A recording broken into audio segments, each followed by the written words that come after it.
말러 교환곡 2번 부활을 지휘하는 브래들리 쿠퍼의 모습은 그야말로 레너드 번스타인 그 자체였습니다. 생생한 표정과 역동적인 몸짓을 담은 광적인 지휘는 쿠퍼라는 배우가 안 보일 정도로 번스타인의 생전 모습을 멋지게 구현해냈죠. 그렇다면 영화 마에스트로 번스타인에선 과연 실제 번스타인의 모습을 얼마나 잘 담아냈을까요? 그의 사생활부터 영화의 비하인드 스토리까지 실제 사건과 비교해보며 짚어보겠습니다. 영화에서 번스타인은 결혼한 양성애자로 그려졌지만 실은 결혼한 동성애자로 봐야 한다는 의견이 많습니다. 웨스트 사이드 스토리의 극본을 담당한 아서 로렌츠는 번스타인은 결혼한 게이였고 그는 자신의 성적 취향에 대해 전혀 개의치 않았다고 폭로하기도 했는데요. 영화에서도 펠리시아가 옆에 있음에도 불구하고 번스타인은 남성들과 스킨십을 하는 모습이 그려졌죠. 펠리시아는 그가 어떤 사람인지 알고 결혼했다고 말하는 장면이 나오는데 실제로 펠리시아는 번스타인의 동성애적 성향을 알고 있었다고 합니다. 이런 내용의 편지까지 보냈다고 하는데요. 당신은 동성애자이고 결코 변하지 않을 것이다. 나는 나 자신을 희생하지 않고 당신을 있는 그대로 받아들이겠다라며 번스타인의 성적 취향을 이해하겠다는 내용이었죠. 그런데 아무리 미국이 성적으로 개방적이라곤 하지만 펠리시아가 처음부터 번스타인의 동성애적 취향을 받아들일 수 있었을까요? 영화에선 그려지지 않았지만 실제로 두 사람 사이엔 우여곡절이 있었습니다. 둘은 두 번의 약혼을 거치고 결혼을 하게 됐는데요. 1947년 한 파티에서 만난 두 사람은 약혼을 발표하고 얼마 지나지 않아 파혼을 하게 됩니다. 표면적으로는 결혼 준비가 되지 않았기 때문이라고 밝혀졌지만 사실은 번스타인의 불륜 때문이었죠.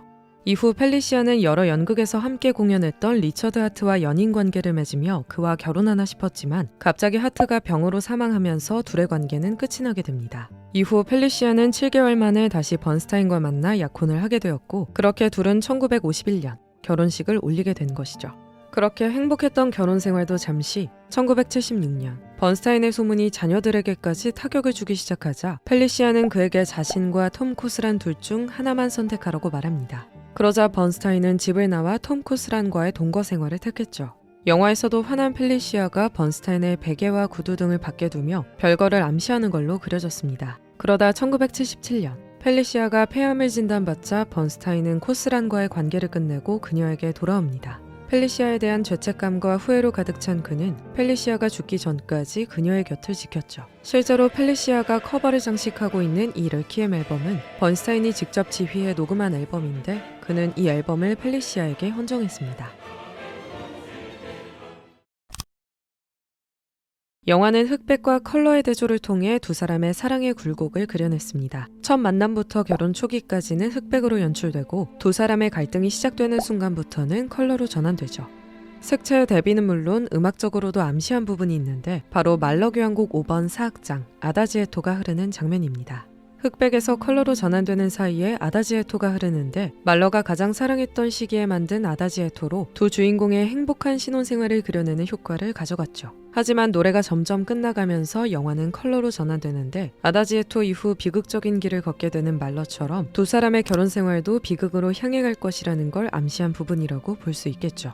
사실 레너드 번스타인 하면 말러를 빼놓을 수가 없는데요. 언젠가 나의 시대가 올 것이다 라고 말했던 말러의 말을 실제로 이뤄지게 한 장본인이기 때문입니다. 말러는 생전에 크게 주목을 받지 못했지만 사후 50년 뒤 번스타인이 말러 교향곡 전곡을 녹음하면서 말러붐이 일기 시작했는데요. 심지어 말러의 음악을 좋아하는 사람들을 지칭하는 말러리안이라는 말까지 생겨날 정도였죠. 최근엔 영화 헤어질 결심, 타르, 그리고 마에스트로 번스타인의 모두 말러 음악이 중요한 장치로 사용되면서 말러에 대한 관심은 물론 말러리안도 많아지고 있는 것 같습니다.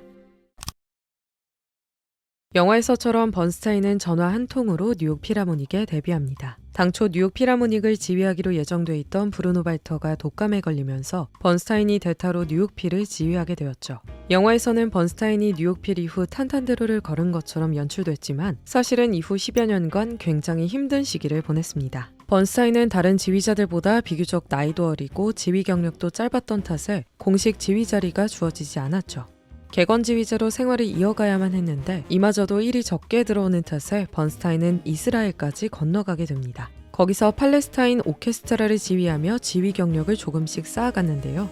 하지만 그에게 또 한 번의 위기가 찾아옵니다. 50년대 초 미국에 불어닥친 메카시즘 광풍 때문에 번스타인은 공산주의자로 낙인이 찍히게 됩니다.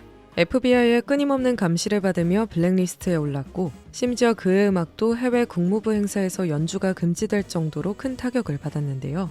제대로 지휘 자리를 얻지 못해 힘들어하는 마당에 정부의 감시까지 받게 된 번스타인은 조용히 강의나 작곡 활동에 주력하며 음악 활동을 이어나갔습니다.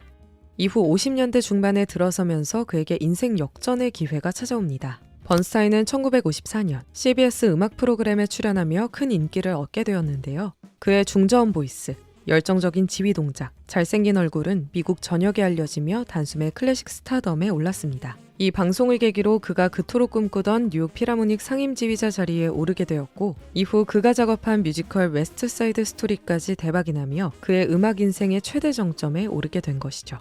번스타인은 지휘와 작곡이라는 두 마리 토끼를 잡으며 왕성한 음악 활동을 이어가다가 1990년 오랜 흡연으로 인한 폐암으로 자택에서 사망하게 됩니다.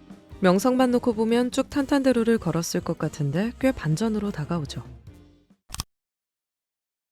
영화의 첫 예고편이 공개되자마자 브래들리 쿠퍼의 코 분장 때문에 논란이 일었었죠. 쿠퍼가 번스타인의 높은 콧대를 연출하기 위해 코에 보형물을 넣는 등 콧대를 높게 분장한 것에 대해 너무 코가 과장됐고 유대인의 외형적인 고정관념을 상기시킨다는 비난을 받았는데요. 그러나 번스타인의 자녀들이 직접 나서서 번스타인도 보고 괜찮다고 했을 것이라며 쿠퍼를 변호하며 논란은 잠잠해졌죠. 말러 교향곡 2번 부활을 지휘하는 장면은 실제 1973년 번스타인이 지휘한 모습과 장소 그리고 오케스트라를 똑같이 재현했습니다. 번스타인은 생전에 영국 엘리 대성당에서 런던 심포니 오케스트라를 이끌고 말러 교향곡 2번을 지휘했는데요. 브래들리 쿠퍼는 이 장면을 똑같이 재현하기 위해 번스타인이 지휘했던 대성당에서 그가 이끈 런던 심포니 오케스트라를 지휘했습니다. 말러 교향곡 2번 부활은 라이브로 진행됐고 쿠퍼는 이 곡을 지휘하기 위해 무려 6년 동안 지휘하는 방법을 배웠다고 하는데요. 현재 메트로폴리탄 음악 감독을 맡고 있는 야니크 네제세갱에게 지휘 코칭을 받았고 번스타인의 원본 지휘 영상도 계속 보면서 지휘법을 익혔다고 합니다. 또한 작품을 철저히 고증하기 위해 쿠퍼는 번스타인의 3명의 자녀와 함께 이야기를 주고받으며 작품을 준비했다고 하죠. 번스타인의 생김새는 물론이고 영화 사운드 트랙에 포함된 작품 선정에 관해 긴밀하게 논의했다고 하는데요. 그렇게 번스타인의 히트작인 웨스트 사이드 스토리 등 뮤지컬 작품부터 그의 최애 작곡가 말러 교향곡 2번의 마지막 악장과 교향곡 5번 아다지에토가 담기게 되었습니다. 번스타인의 음악 인생이 담긴 사운드 트랙도 발매됐다고 하니 한번 감상해보시면 좋을 것 같네요.